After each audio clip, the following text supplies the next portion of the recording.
Hey, it's Chirag here. Got a little bit of sad news for industry. After 40 years, Rod Whiting has decided to take retirement. So we're going to be using this session to talk about a life in project controls. Rod brings over 40 years, as I said, in project controls, of which around 38 were with one organization, which has been fantastic. Rod has also been recognized in the industry over the last few years by the Project Controls Expo and also the Control Skills Authority, and received the Lifetime Awards there. Rod, firstly, thanks for everything you've done for the Project Controls world and the wider community. Sad to see you go. But I think from all of us, thank you. And we look forward to hearing a bit more about next. But for now, we're going to look into the lessons learned. So keen to explore a little bit about some of the key projects you've been involved in, which were your best highlights, what were your lessons learned, and most challenging experiences as well. Yeah, sure. Yeah, thanks, Chirag. So I think one of the highlights, that I always think of is the time I spent with a pharmaceutical company, and there's kind of two aspects to it really, which was the highlight. One was the impact that I knew having those drugs out in the marketplace were making in people's lives, helping them to live a healthy lifestyle. So, which is something I always kind of try and do, look at that. What's the benefit to society of the projects that we're doing? So that was great, because I knew there was 20 million people getting treated by, a specific product. But also because I had quite a long time with them, the other highlight was the fact that I actually got the project controls into a really mature state. So, the amount of projects and the amount of overspend or underspend or time was pretty good. So, I wasn't, I think out of all the projects, they were all coming within, the accepted tolerances, which isn't something that we see very often. So, no, I was very pleased about that. It was great. I think the sort of lessons, is very much having that big picture of what you're doing. Sometimes when you've got a spreadsheet in front of you, or a schedule, and you're in the details, sometimes you lose yourself. But keeping that, why I'm doing this, this is making a difference, society needs this project, is a really important one. And I think the challenge is, I would say, so I don't think there's anything technical that's been a challenge that would be an issue. I think the most difficult bit is if you get bad leaders, and I'll say inverted commas, because in effect they're not actually leaders. Some of the sort of character types, arrogance and that, and they're not team players, that people that are there for themselves. That's been the most difficult bit. Sure. And you've risen to the top of the food chain, as we say. The project controls director, leader of major programs, responsible for big teams.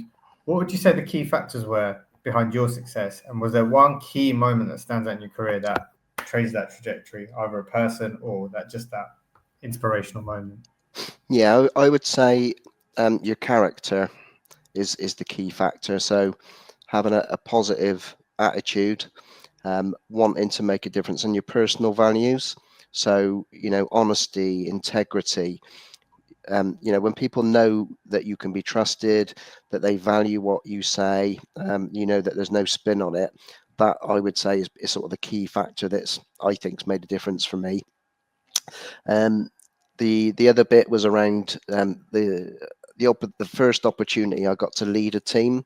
I think that was when that really made a difference for my career. So, like a lot of people, it's good to cut your teeth at the sharp end, doing the cost, doing the schedule, risk, changing all these things. But then that opportunity to lead a team and then come, raise your profile a bit, and for the wider community and your company, your clients, to see what you're capable of, and then bringing other people on, that really made a difference for me. Great, thank you. And for the aspiring professionals today, I know you've mentored some grads and apprentices. What are your best tips to succeed over the next 5-10 years? We're obviously moving into this AI world as well, so things are changing. I'm sure you saw a massive change in your career, different situations. I appreciate you came from an era where there were no emails or internet at one stage as well. So, what advice would Yeah. you give to these people? Yeah, so I think some of those character traits I mentioned are the important bit. I think the technical skills, anyone can learn, and if you've got that positive attitude and you've got that personal integrity, that will see you well. That's kind of 60%, if we need to put a percentage on it, of the job, that, not so much the technical skills that comes along with it. I would say that's it. And you're bang on with AI, and and also referring back to no emails. In fact, there weren't even any computers in the office when I came. So so I think that is the thing is people coming into the industry might have a little bit of that, but it is one of those sort of game changers. And I remember, like I say, when computers came in, there were those sort of early adopters. There were people saying, "Oh, this will never catch on," and little did they know it. So I always knew it was going to be, a game changer, and I'm sure AI will be as well. And it's not a threat to our job; it's actually an opportunity for us as well. So for the grads for coming in, be digitally aware and savvy, and help guide as well where AI is going. Great, thanks. Now that we have a number of ambitious people that want to become leaders quickly, what would be your advice? How can they ask or get to that level of leading a team from being that doer, the planner on the project, to becoming the lead and managing and taking that responsibility and having that trust empowered into them? Yeah. So I think don't rush on too quickly from the doing. Do spend some time fully understanding what the role is, because then when you're in that position of leadership, you know what's reasonable, you know what's doable, you know what you're talking about, and I think that gives you a credibility when you then move on to that position of leadership. But again, look for those opportunities. That's key. Usually in life you try and plan things, but quite often it's an opportunity will come along for you to kind of step up and step into, and you need to be ready to do that. So take those opportunities and go for it, is what I would say. Great. And leading to that, you've been really inspirational in terms of your mentoring. Why has mentoring been so important to you, and what value has it given back to you in return? Yeah, it's super important. I mean, because there's two ways you can learn. If you can try and do it all on your own, and you just stumble through life picking things up, and it can take quite a long time, and you can make lots of mistakes along the way doing that. I think, and those mistakes will never go away completely. But mentoring is just a really useful way of getting some of that wisdom from those that have kind of gone before.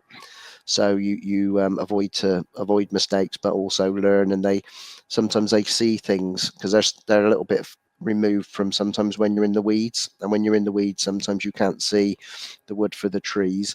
And just having that extra pair of eyes outside and a little bit of a experience and wisdom is super valuable. And that's what as I kind of mentor people, I try and do that as well, and just give that sort of critical thinking. But also there's a reverse mentoring as well, so it's good even for Yeah. senior people to get with the next generation, because that helps us understand how we can encourage them and also learn, because we never stop learning. Yep, I've already got my 11-year-old teaching me a thing or two. So yeah, no, you're right. So great. We share a common passion, which is community. I really appreciate your support of Control Skills Authority and PCG events. Why do you get involved in the community? Why should others get involved and be ambassadors for events like this and the expo itself as well? Yeah, I think it's super important to be involved in your profession. So it's, firstly, I would say it's an opportunity to give back.